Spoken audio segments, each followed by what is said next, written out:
जय राधा माधव कुंज बिहारी।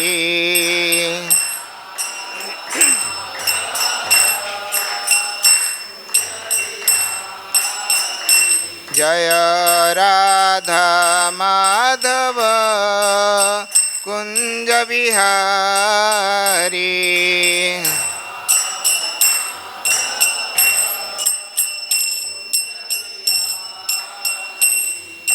गोपी जनवल्लभ गिरिवरधारी।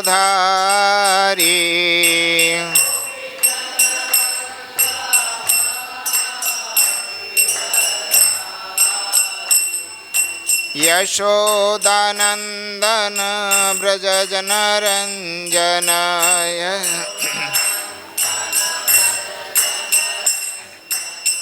यशोदानंदन ब्रज जनरंजन।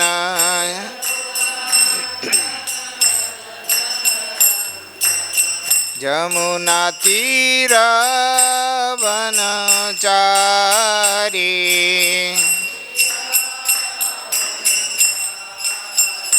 हरे कृष्ण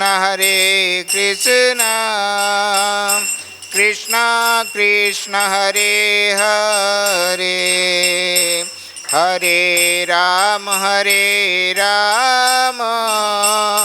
राम राम हरे हरे, हरे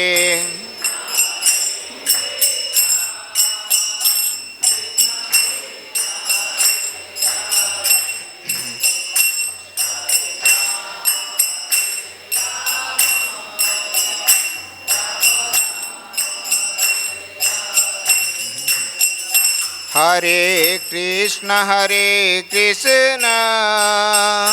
कृष्ण कृष्ण हरे हरे, हरे राम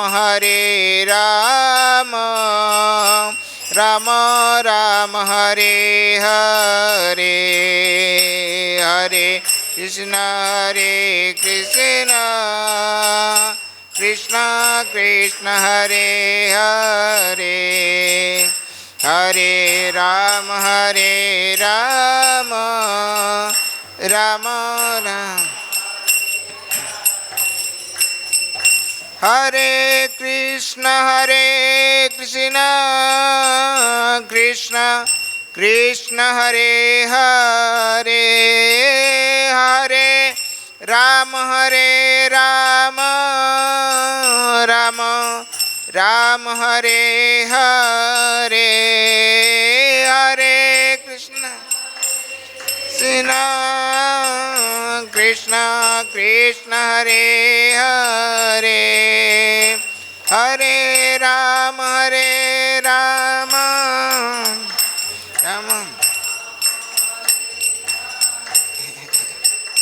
हरे कृष्ण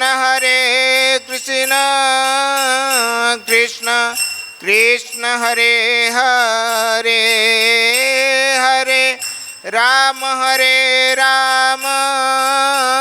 राम राम हरे हरे, हरे कृष्ण कृष्ण कृष्ण हरे हरे, हरे राम राम राम हरे, हरे कृष्ण कृष्ण कृष्ण हरे हरे, हरे राम राम राम हरे हरे, हरे कृष्ण कृष्ण हरे हरे।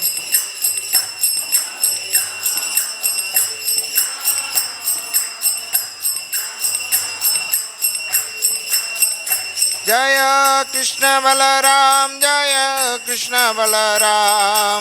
कृष्ण बलराम जय कृष्ण बलराम जय कृष्ण बलराम। जय ललित विशाख जय राधेश्याम ललित विशाख जय राधेश्याम जय राधेश्याम ललित विशाख जय गौरानिताय जय गौरानिताय पतित पावन गौरानिताय गौरानिताय जय गौरानिताय पतित पावन जय जय प्रभुपाद प्रभुपाद प्रभुपाद प्रभुपाद प्रभुपाद प्रभुपाद। श्री श्री कृष्ण बलराम की, श्री श्री राधा श्याम सुंदर ललिता विशाखा देवी की, पतितपावन गौरनिताय की, ग्रंथराज श्रीमद् भगवद गीता की, समवेत गौर भक्त वृंद की, जगत गुरु श्रील प्रभुपाद की, गौर प्रेमानंदे।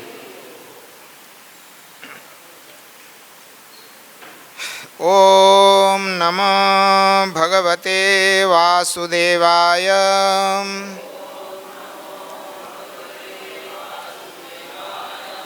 ओम नमो भगवते वासुदेवाय।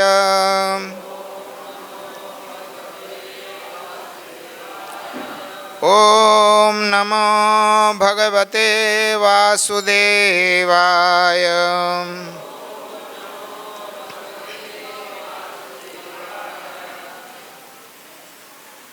आज हम श्रीमद् भगवद गीता के 10वें अध्याय का श्री भगवान का ऐश्वर्य शीर्षक श्लोक संख्या 31 पाठ करेंगे।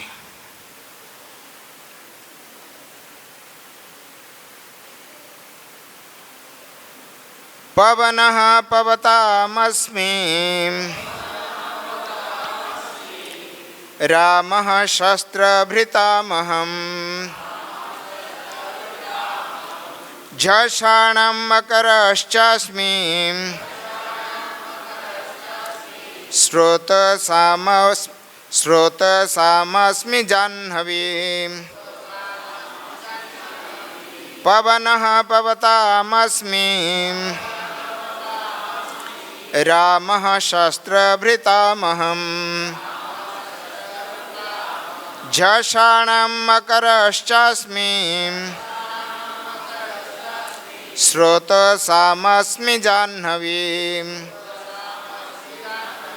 पवनः पवतामस्मि रामः शस्त्रभृतामहम् झषाणं मकरश्चास्मि स्रोतसामस्मि जाह्नवी।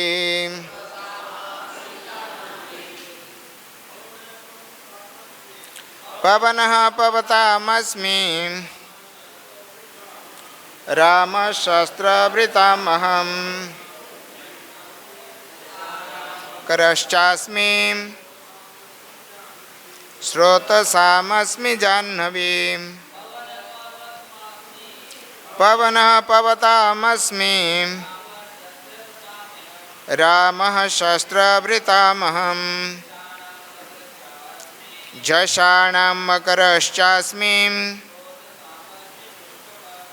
स्रोतसामस्मि। पवनः पवतामस्मि रामः शस्त्रभृतामहम् झषाणं मकरश्चास्मि स्रोतसामस्मि जाह्नवी। पवनः पवतामस्मि रामः शस्त्रभृतामहम् झषाणं मकरश्चास्मि स्रोतसामस्मि जाह्नवी। मदर्स पवनः पवतामस्मि रामः शस्त्रभृतामहम् झषाणं मकरश्चास्मि स्रोतसामस्मि जाह्नवी पवनः पवतामस्मि रामः शस्त्रभृतामहम् झषाणं मकरश्चास्मि स्रोतसामस्मि जाह्नवी। शब्दार्थ। पवनः वायु, पवताम पवित्र करने वालों में, अस्मि हूँ, रामः राम, शस्त्रभृताम शस्त्रधारियों में, अहम मैं, झषाणम मछलियों में, मकरः मगर, च भी, अस्मि हूँ, स्रोतसाम प्रवाहमान नदियों में, अस्मि हूँ, जाह्नवी गंगा नदी। अनुवाद एवं तात्पर्य श्रील भक्ति वेदांत स्वामी प्रभुपाद के द्वारा। अनुवाद। समस्त पवित्र करने वालों में मैं वायु हूँ, शस्त्रधारियों में राम, मछलियों में मगर तथा नदियों में गंगा हूँ। आप लोग कृपया दोहराएंगे। समस्त पवित्र करने वालों में मैं वायु हूँ, शस्त्रधारियों में मैं राम, मछलियों में मगर तथा नदियों में गंगा हूँ। तात्पर्य एक ही मात्र सेंटेंस से। तात्पर्य। समस्त जलचरों में मगर सबसे बड़ा और मनुष्य के लिए सबसे घातक होता है, अतः मगर कृष्ण का प्रतिनिधित्व करता है। ओम अज्ञानं तिमिरान्धस्य ज्ञानाञ्जनशलाकया चक्षुर्निमीलितं येन तस्मै श्रीगुरवे नमः। श्रीचैतन्यमनोभीष्टं स्थापितं येन भूतले स्वयं रूप कदा मह्यं ददाति स्वपदान्तिकं।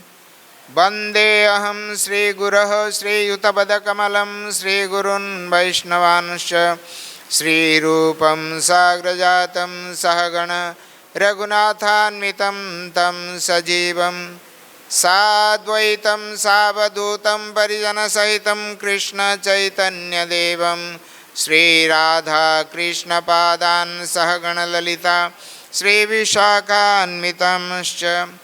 हे कृष्ण करुणा सिंधो दीनबंधो जगत्पते गोपेश गोपिकाकान्त राधाकान्त नमस्तुते। तप्त कांचन गौरांगे राधे वृंदावनेश्वरी वृषभानुसुते देवी प्रणमामि हरिप्रिये। वाञ्छाकल्पतरुभ्यश्च कृपा सिन्धुभ्येव च पतितानां पावनेभ्यो वैष्णवेभ्यो नमो नमः। नमो महावदान्याय कृष्णप्रेमप्रदायते कृष्णाय कृष्णचैतन्य नाम्ने गौरत्विषे नमः। जय श्री कृष्ण चैतन्य प्रभु नित्यानंद श्री अद्वैत गदाधर श्रीवासादि गौरभक्तवृंद। हरे कृष्णा कृष्णा कृष्ण हरे हरे, हरे राम राम राम हरे हरे। मुखं करोति वाचालं पंगुं लंघयते गिरिं यत्कृपातमहं वन्दे परमानन्दमाधवम्। पवनः पवतामस्मि रामः शस्त्रभृतामहं झषाणं मकरश्चास्मि स्रोतसामस्मि जाह्नवी। समस्त पवित्र करने वालों में मैं वायु हूँ, शस्त्रधारियों में राम, मछलियों में मगर तथा नदियों में गंगा नदी।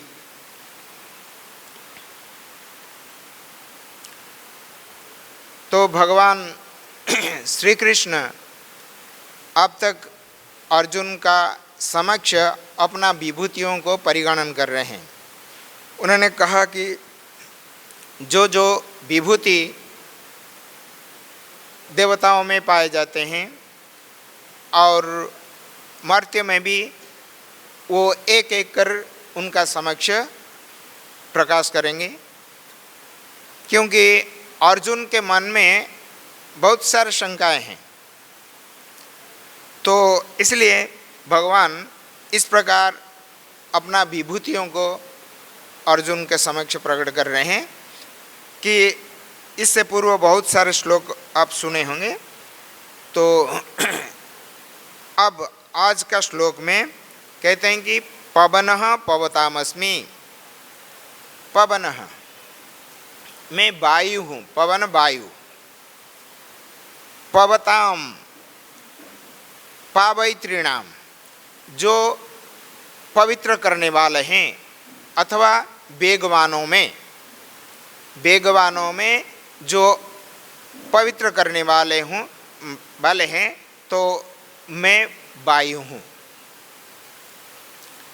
वास्तव में वायु और ये सूर्य संसार में दो वस्तु है जो कि समस्त अशुद्ध वस्तुओं को ये शुद्ध करते हैं। जहाँ वायु नहीं है हम बसवास नहीं करना चाहते हैं। हम देखें मकान बनाए हैं जहाँ पे क्रॉस वेंटिलेशन नहीं है, वायु का चल प्रचल होना संभव नहीं है, वहाँ घर बनाने के लिए हम मनस्थ नहीं करते हैं। यह ठीक जगह नहीं है। वास्तु के अनुसार यहाँ अस्वस्थता ही रहेगी। तो इसलिए वायु चलाचल के लिए ऐसे मकान होना चाहिए जहाँ पर आप स्वस्थता के साथ निवास कर सकें। तो सभी वस्तुओं में जितने भी वेगवान वस्तु हैं, तो उनमें से ये कहते हैं मैं पवन हूँ।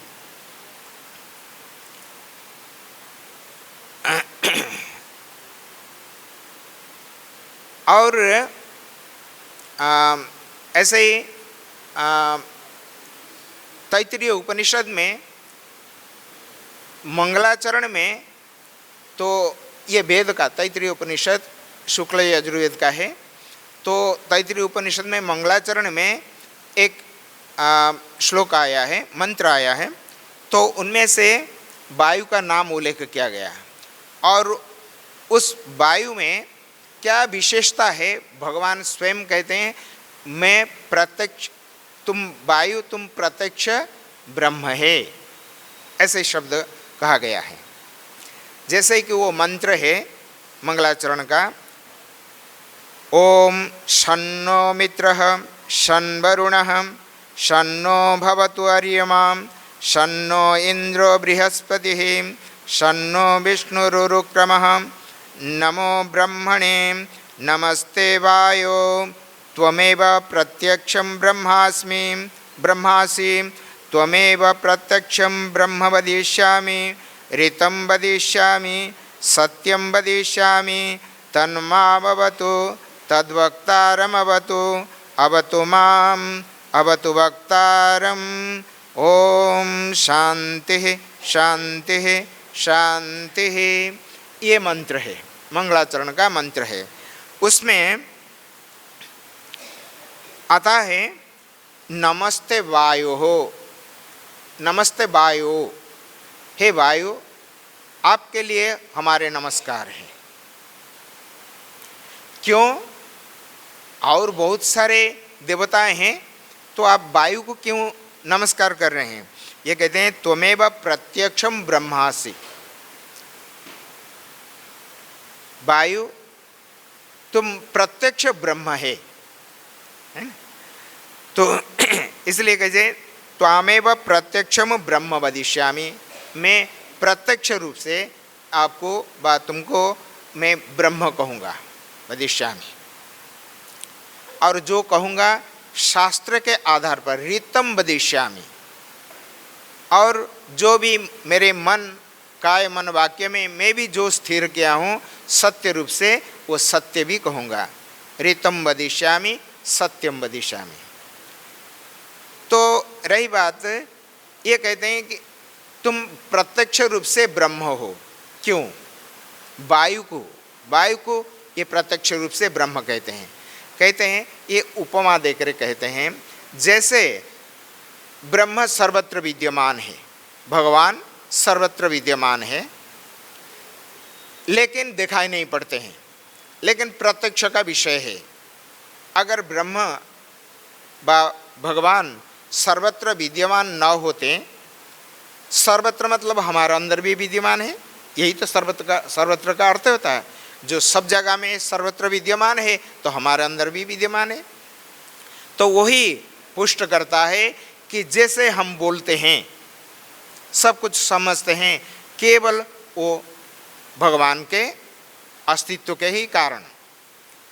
तो हम न देखने पर भी वो ब्रह्म जो भगवान को हम प्रत्यक्ष इन जड़ चक्षुओं से व इंद्रियों से यद्यपि हम उनको नहीं देखते हैं, तथापि हम अनुभव करते हैं। उसी प्रकार ये वायु जो समस्त प्राणधारियों के सूत्रात्मा है, अगर वायु भी न हो तो भगवान सर्वत्र विद्यमान होने पर भी हम जीवन धारण नहीं कर सकते। तो वायु ये समस्त प्राणधारियों का सूत्रात्मा रूप में विद्यमान है। तो वो वायु यद्यपि प्रत्यक्ष नहीं है, इंद्रियों का विषय नहीं है, इंद्रियों का विषय सारे इंद्रियों का नहीं है, तो इंद्रिय का विषय है, पर हमारे चक्षु इंद्रिय का विषय नहीं है। हम आँखों से वायु को नहीं देख पाते हैं, किंतु अनुभवगम्य। अभी ये पंखा चल रही है, हवा देती है, तो उससे हमारे जो त्वगिंद्रिय है तो वो सर्दी गर्मी ये अनुभव करते हैं कि गर्मी है, पंखा चलाओ। तो वायु का जो अनुभव है हम त्वगिंद्रिय से कर लेते हैं। किंतु एक दृष्टांत देते हैं, दृष्टांत समस्त अंशों में समान होना जरूरी नहीं है।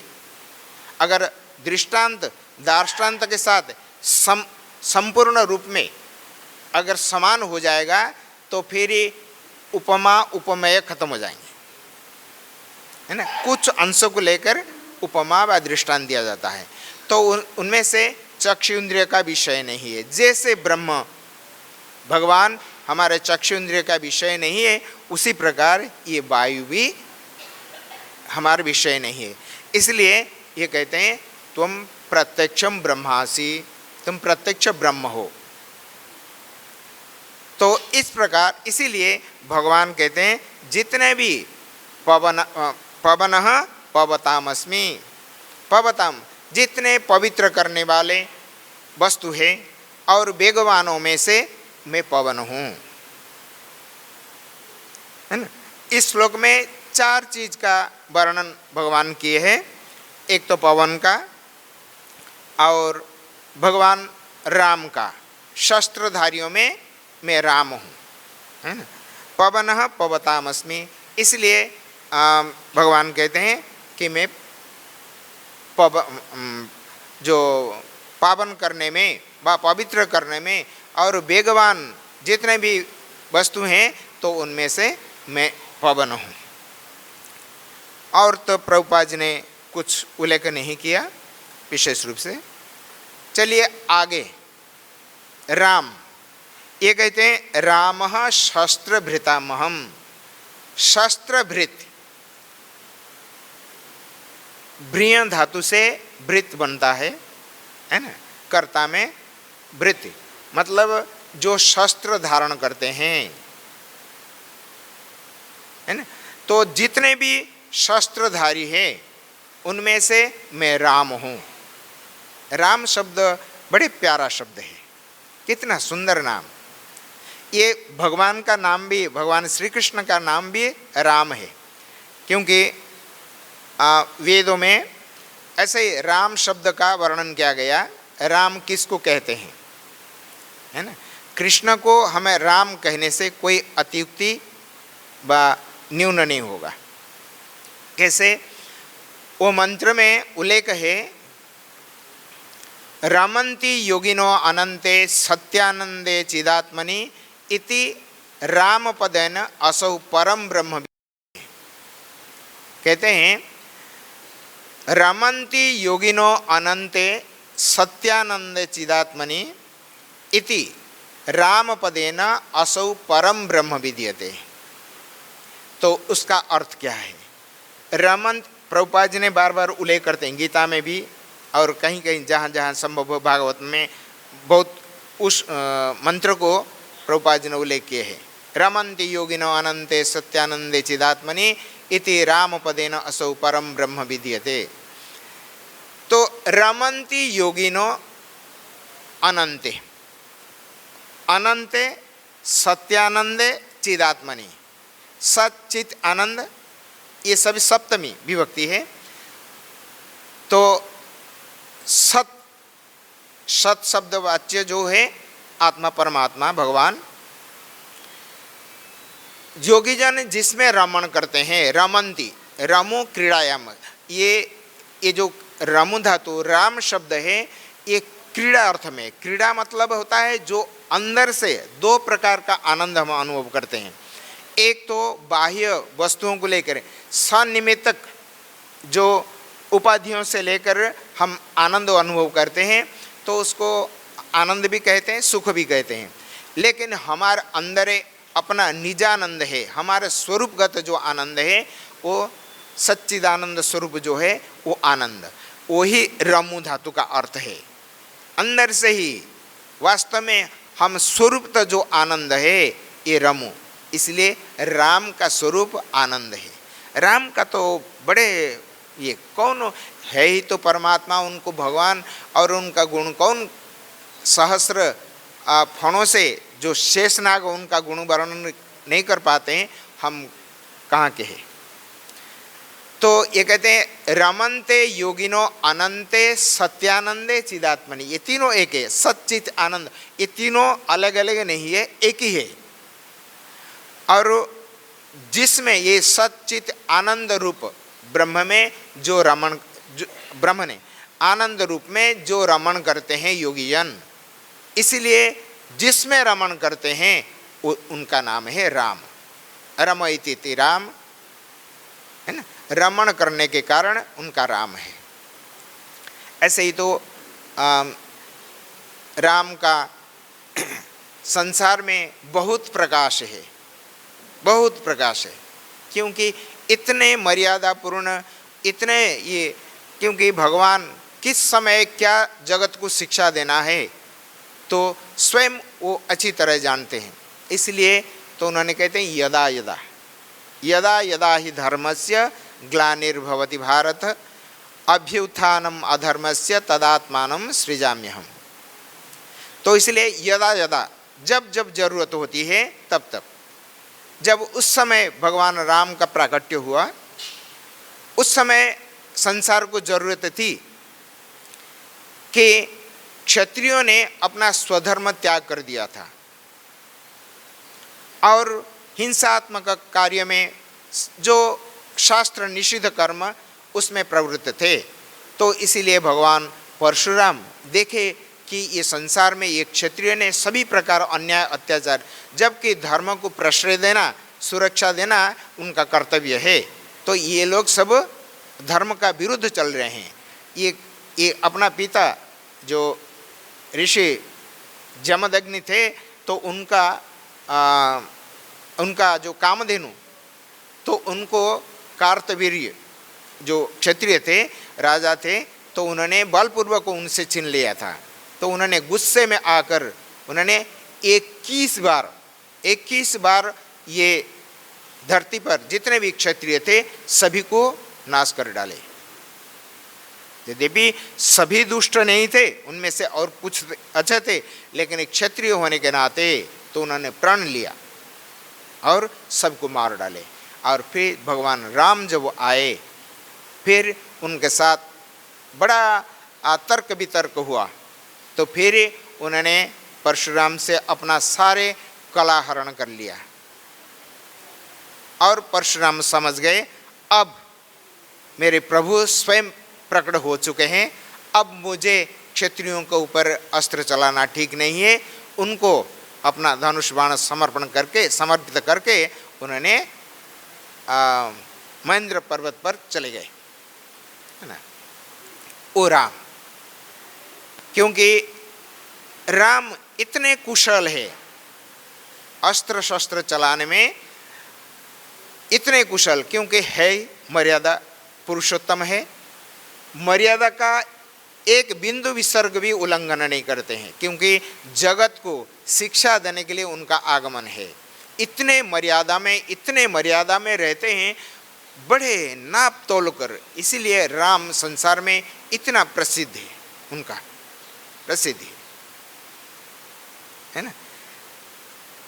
देखे अपना पिता महाराज दशरथ 3 पत्नियों का ग्रहण, क्षत्रिय धर्म में ऐसे ही है, तो अनेक पत्नी वो ग्रहण कर सकते हैं। तो महाराज दशरथ ने 3 पत्नियों का ग्रहण किया था। तो उनके सामने जो माता कैकेयी किस प्रकार वरदान मांगकर अपना पिताजी का प्राण ले लिया। यद्यपि कैकेयी का कोई उसमें बुराई नहीं है, क्योंकि भगवान स्वयं ये माया रची है, क्योंकि उनका आगमन, अगर कैकेयी वर नहीं मांगेगी तो बन जाएंगे कैसे। दंडकारण्य में ये ऋषियों ने जो यज्ञ कर रहे थे, राक्षसों ने कितना विघ्न डाल रहे थे, तो उनका विनाश कैसे होगा, राक्षसों का कैसे उद्धार होंगे और जगत का कल्याण कैसे होगा। ऋषियों का कार्य होता है जगत का कल्याण, और कुछ नहीं।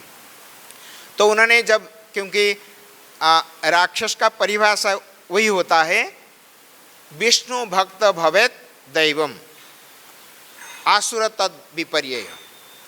तो जो विष्णु के भक्त होते हैं वो देवता होते हैं, और उनका जो उल्टा होते हैं, जो उनका अभक्त है वो असुर है।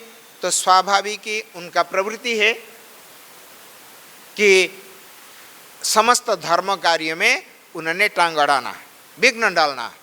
तो दंडकारण्य के मुनि ऋषियों ने बड़ा कातर भाव से भगवान से प्रार्थना की, तो भगवान उनका प्रार्थना सुनी। तो फिर इस प्रकार व्यवस्था की कि ऐसे तो मैं भगवान राम पिता माता सभी के लिए, अयोध्या के प्रजाओं के लिए भी इतना प्यारे थे, कोई भगवान को वनवास जाने के लिए कोई इजाज़त नहीं देते हैं, बोलते हैं हम छोड़कर चले जाएंगे, लेकिन प्रभु हमारे यहीं रहेंगे। लेकिन मर्यादा पुरुषोत्तम है, पिताजी इतने बड़े संकट में पड़े हुए हैं। ये संकट तो माने लौकिक दृष्टि से वास्तव में भगवान राम ही चाहते हैं। तभी तो जब चित्रकूट में माता कौशल्या, कैकेयी, सुमित्रा सभी गए दर्शन करने के लिए, उनसे मिले, और जब माता शब्द पुकार कर उनका चरण स्पर्श किए, तो कैकेयी ने मना कर रही हैं कि बेटा मुझे माता मत कहो, क्योंकि मैं तुम्हारे लिए जो किया कोई माता नहीं कर सकते, क्योंकि तुम मेरे इतने प्रिय थे, फिर भी मैं तुम्हारे लिए ये, क्योंकि जो अत्यंत प्रिय होता है ना, तो उसमें ही ये विरह ये रहता है, छिपा रहता है।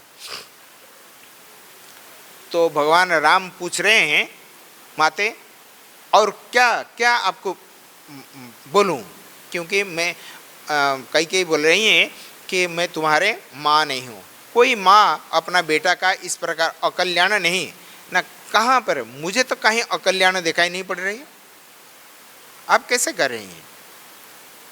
तो इस प्रकार, क्योंकि स्वयं ही माया रचे है, और इस प्रकार अगर नहीं करेंगे वरदान अपना पिताजी से, माँ कैकेयी वरदान नहीं मांगेंगे, तो भगवान राम वनवास कैसे होंगे, और ये राक्षसों का वध कैसे होगा, और जगत का कल्याण कैसे होगा।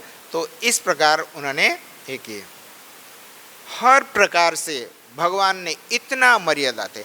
तो हाँ, तो उन्होंने मर्यादा पुरुषोत्तम है, तो उन्होंने देखा पिताजी का अवस्था क्या है। एक तो मुझे एक पल, एक क्षण भी वो बिना देखे हुए उनको बेचैन सी होते पिताजी, क्योंकि राम का चरित्र ऐसे ही है, ऐसे ही है। पिताजी दशरथ कभी उनसे नहीं बोले कि बेटा राम आप ये काम जरा कर लो, कभी नहीं कहे, लेकिन उनका मन को जानकर पहले से ही वो कर देते हैं।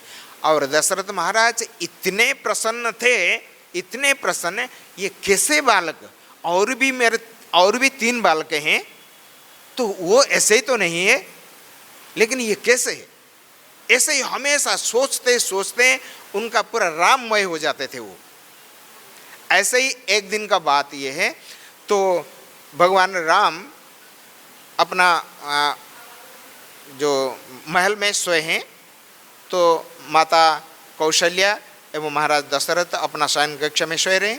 अर्धरात्रि में महाराज दशरथ राम भगवान को इतना स्मरण करते करते इतना बेचैन हो गए, तो उन्होंने वो संभाल नहीं पाए, शया से उठकर चल पड़े उनको दर्शन करने के लिए। और जब वो उन्होंने शया त्याग करके बाहर आए, तो महारानी कौशल्या का नींद टूटी, तो उन्होंने देखे कि महाराज जा कहाँ रहे हैं, इतने रात को अर्धरात्रि कहाँ जा रहे हैं। तो उनके बोले कि देखते सही, तो उनका पीछे पीछे आए, आकर भगवान राम जहाँ शयन कक्ष में सोए हैं, तो वातायन खिड़कियों में से महाराज दशरथ उनको निहार रहे हैं, उनको देखने के लिए। देखो परमात्मा के प्रति जीव का कैसे भाव, तो देख रहे हैं, आ नहीं रहे हैं, ऐसे एक ताक लगाकर देख रहे हैं। तो पीछे से माता कौशल्या जाकर पूछ रहे हैं कि महाराज क्या दिख रहे हैं। न कुछ नहीं, इतने रात को आपने शया त्याग करके कहाँ कैसे चले आए। ना क्या बोलूं, सारा रात राम का चिंतन करते करते मुझे बेचैन हो गया, उनको देखे भी ना बेचैन सी हो गई, तो इसलिए मैं आ गया। चलिए देख लिया ना। ऐसे ही भगवान का और भक्तों का ऐसे ही भाव है। तो उन्होंने महाराज दशरथ का जो एक पल के लिए उनको नहीं विस्मरण होते, जब से गुरुकुल से आए तब से पिताजी का मन को जानकर उन्होंने पहले से ही सारे काम कर महाराज इतने प्रसन्न थे। तो जब माता कैकेयी ने तो उनको वर मांगे, तो भगवान राम सब जानते हैं क्या होने वाला है और क्या है, अभिनय कर रहे हैं जगत का समक्ष। परमात्मा स्वयं अपना धाम से आए हैं जगत को मर्यादा शिक्षा देने के लिए, क्षत्रियों का मर्यादा किए, जीवों का सामान्य अन्य मनुष्य का क्या कर्तव्य, पिता माता के प्रति कैसे संतान का कर्तव्य है, सभी सिखाते हैं, हर पल पल उन्होंने सिखाते हैं। तो उन्होंने सीता जी को, जब सीता जी अपने भगवान राम के साथ अपना राजमहल में रहे, तो उस समय एक दिन उन्होंने पूछा कि उन्होंने बोले कि आप मेरे लिए ईश्वर है ना, क्यों ना माँ सुनैना ने हमें कहा कि हमारे लिए आप ईश्वर है। ठीक है, हम ईश्वर है आपके लिए, लेकिन मेरे भी एक व्रत है, संकल्प है।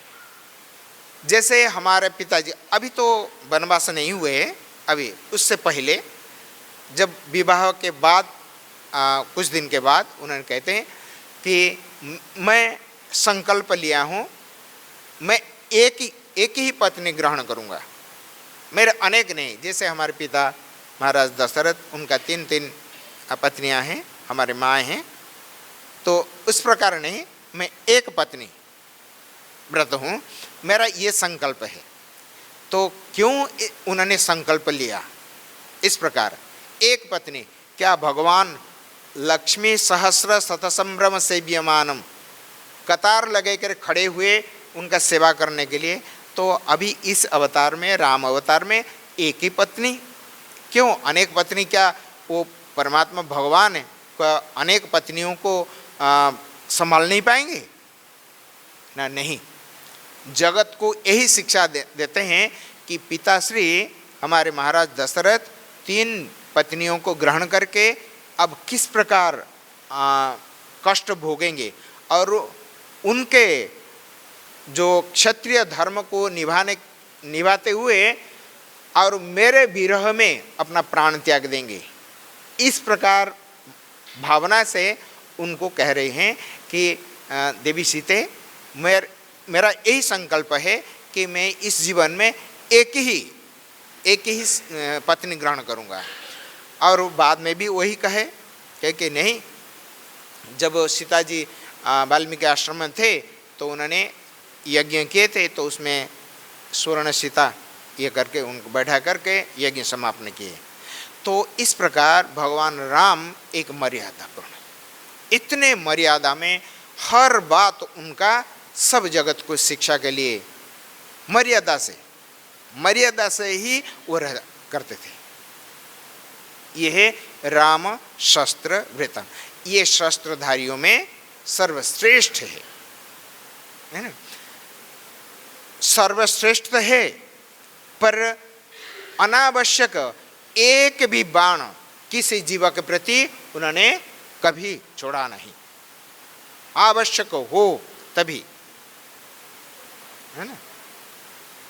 तो हनुमान तो प्रण किया था कि मैंने आप मुझे आज्ञा दीजिए प्रभु, मुझे आज्ञा दीजिए, रावण को तो मैं ही अकेले बस तमाम कर दूंगा।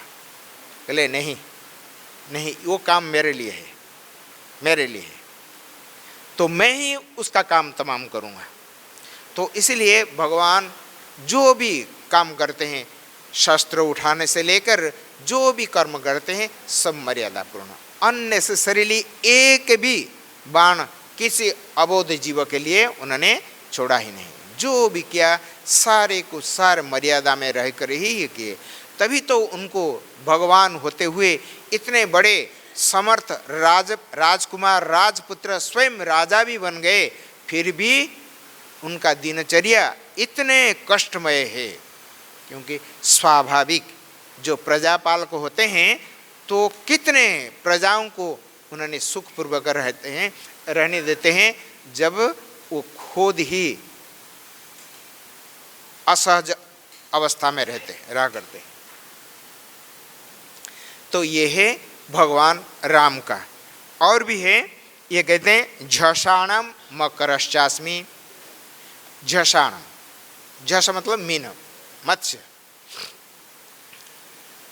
तो मत्स्यों में भगवान कहते हैं मैं मगर हूँ। और प्रभुपाद जी ने लिखते हैं कि मगर एक बड़ा भयंकर जीव होता है और ये मनुष्य के लिए एक घातक प्राणी है, वास्तव में घातक है। अगर मगरमच्छ जैसे हाथी गजेंद्र को उन्होंने पकड़कर उनका प्राण खत्म करने के लिए ये कर रहा था, मनुष्य का हाथी के बल के सामने क्या है। तो ये है, तो इसके ये है, जैसे कि उन्होंने कहा कि झषाणम, झष मतलब मीन, मत्स्य। तो ये कहते हैं मैं मगर हूँ। मगर मतलब यही मगरमच्छ जो जिसको घड़ियाल कहते हैं, जैसे क्रोकोडाइल और एलिगेटर कहते हैं ना, तो यही नहीं है, उससे भी बड़े बड़े और भी है। तिमी है, तिमिंगिल भी है, समुद्र में बड़े बड़े जिसको हम कहते हैं ब्लू व्हेल, है ना। कितने बड़े बड़े आप देखे होंगे, जहाज को निगल देंगे, इतने बड़े बड़े प्राणी है। वो भी मत्स्य। ये सब अलग अलग प्रजातियां हैं, लेकिन कॉमन स्पेसीज है तो प्रजाति है मत्स्य। सभी में मत्स्य तो धर्म उसमें है। तो ऐसे ही मत्स्य जब प्रलय हुआ था सत्ययुग में एक बार ऐसे ही ऐसे ही थोड़ा ये हुआ कि असावधानी हुई तो ब्रह्मा जी के हाथ से एक राक्षस हयग्रीव तो वो वेद चुरा कर ले गए, लेकर पूरा अगाध समुद्र का अंदर जाकर छिप गया और वेद का विहीन होकर संसार में अज्ञान का छाया अंधकार छाया गया। तो क्या किया जाए, तो देवताओं ने हाहाकार मच गया। तो भगवान उन्होंने सोचे कि ये हयग्रीव को मारकर फिर वेद को कैसे लाना है ना, जरा सा असावधानी से तो उन्होंने इस प्रकार वेद को खो बैठे। तो उस प्रसंग में कल्प का अंत में, अंत से पूर्व तो एक राजा थे सत्यव्रत मुनि। सत्यव्रत मुनि उन्होंने बड़े तपस्वी थे, बड़े तपस्वी थे और प्रजापालक भी थे, बहुत अच्छा ये थे। तो एक बार उनका नियम है, जैसे कौन सा नदी है, कृतमाला, एक कृतमाला नदी है।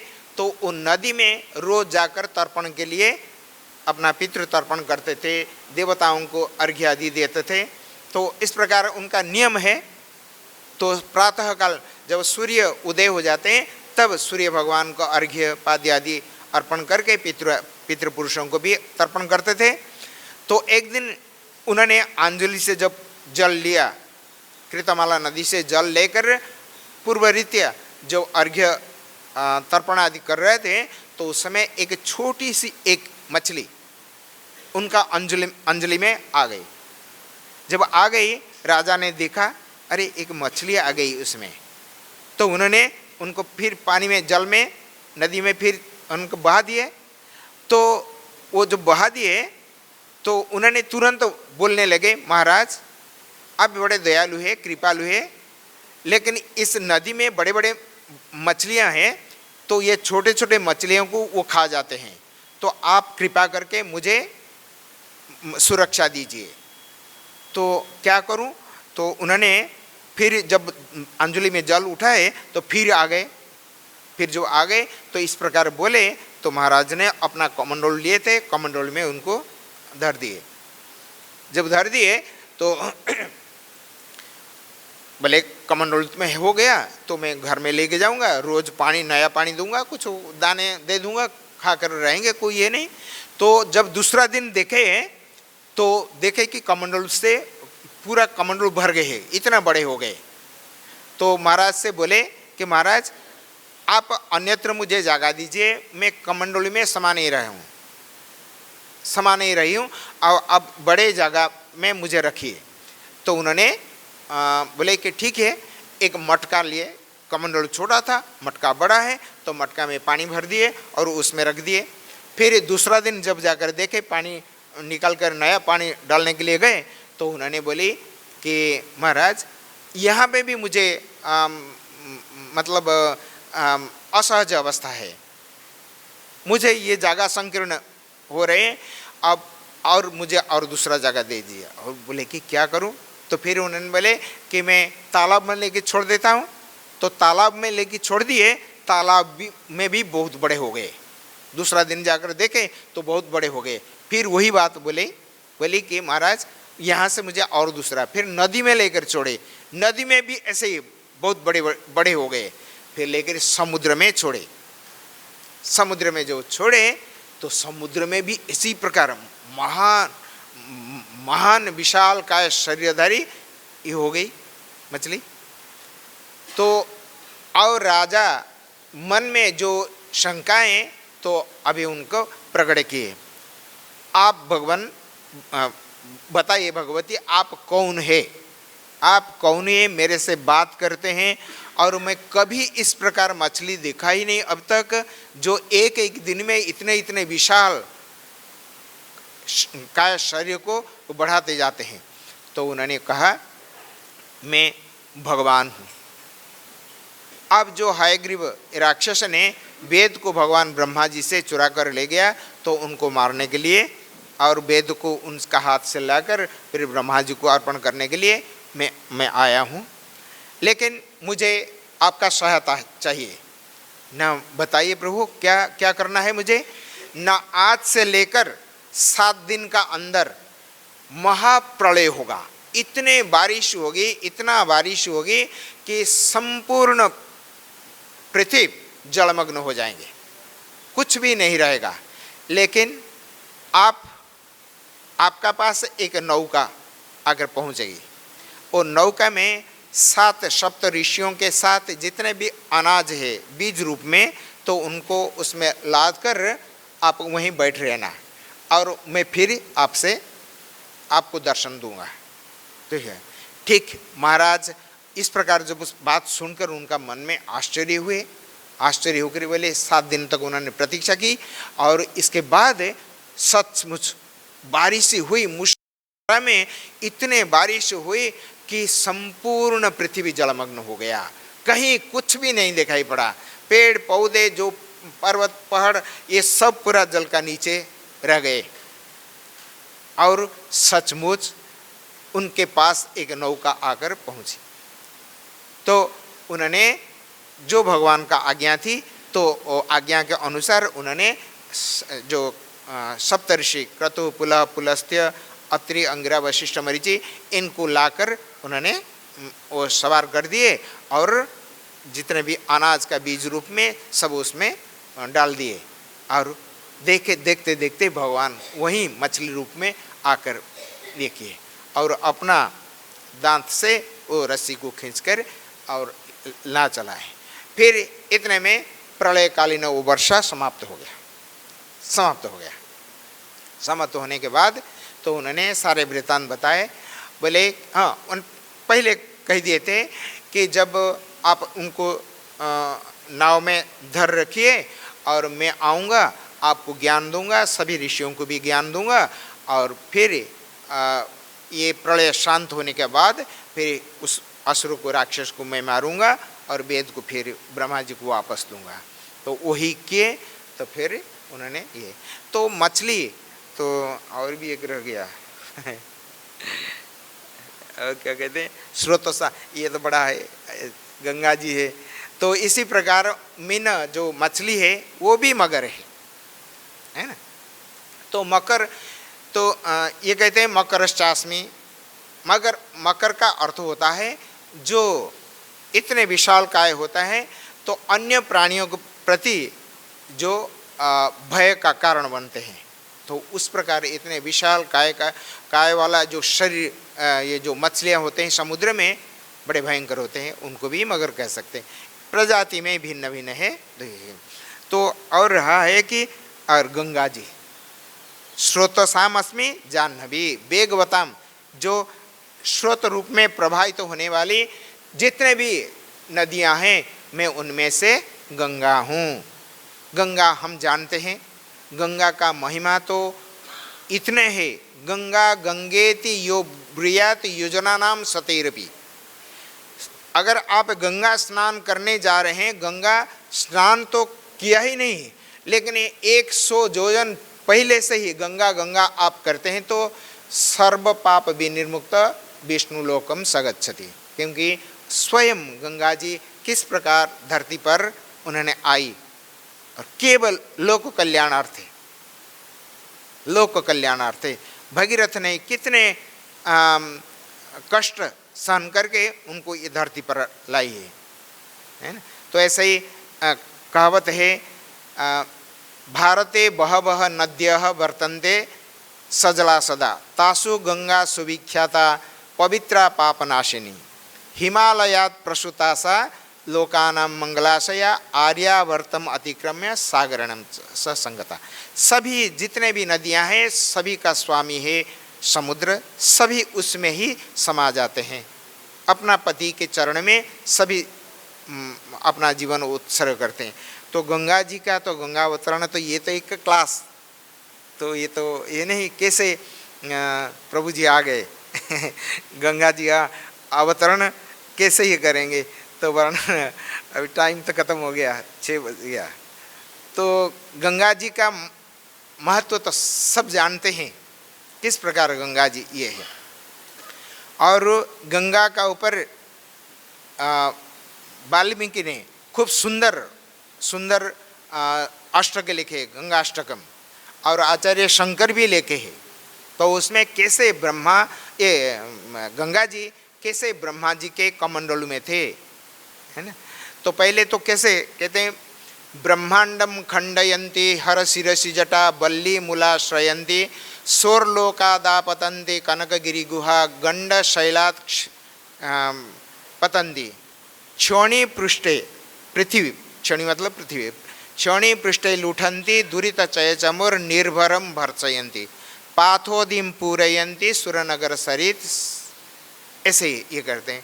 कैसे उन्होंने ब्रह्मांड को भेदन करके उन्होंने वामन अवतार में भगवान का पद स्पर्श से वो कारण दक्षाई जल, जो कारण सागर का जल उनका पाद स्पर्श से धरती पर आई, और आकर कहाँ कैसे आए क्या ये है, तो उनका सारा वृत्तांत तो भगीरथ को जाएगा, जो अंशुमान के पुत्र थे, नहीं सॉरी दिलीप के पुत्र थे, दिलीप का पुत्र वो थे, तो उनका ही ये सारा श्रेय जाएगा। भगीरथ ही ये सारे तपस्या, उनका पूर्वज ये सब विफल हो गए, है ना।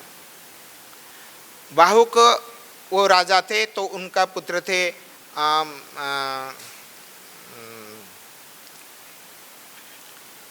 अंशुमान नहीं, क्या नाम उनका लिखा नहीं, असमंजस, नाम देखो कितना बढ़िया नाम दिया, असमंजस। वास्तव में ऐसे ही उनका कार्य है, असमंजस, है ना। असमंजस मतलब ये होता है कि जो हमें डिलेमा में रहते हैं ना, तो क्या करूं ना करूं, ऐसे ही है उनका कार्य, ऐसे ही था। महान योगी थे लेकिन योग भ्रष्ट थे, पर उनका विवरण ऐसे ही है कि जो कार्य करते थे सब लोग उनमें संशय करते थे, लेकिन संशय तो उसमें था ही नहीं, लेकिन ऐसे ही कार्य करते थे कि लोग उनको पागल समझे। जैसे महाराज भरत थे, तो उन्होंने बच्चों को लेकर सरोवर में डाल देते थे, सभी लोग को गुस्सा कर हमारे बच्चों को आज मार डाला, तो पिता ने सगर ने उनको बहिष्कार कर दिया, त्याग दिया। उन्होंने जाने से पहले तो उन्होंने ऐसे कार्य देखा है, तो सारे बच्चों को लाकर अपना अपना पिता को सौंप दिए। तो महाराज और सौंपकर जंगल में चले गए, वन में चले गए। तो महाराज बड़े अफसोस किए, तो उनका विरह में बहुत पश्चाताप किए, अरे मैंने उनका कार्यकलाप को नहीं समझ पाया और नाम रखा था इसलिए असमंजस। हरे कृष्ण।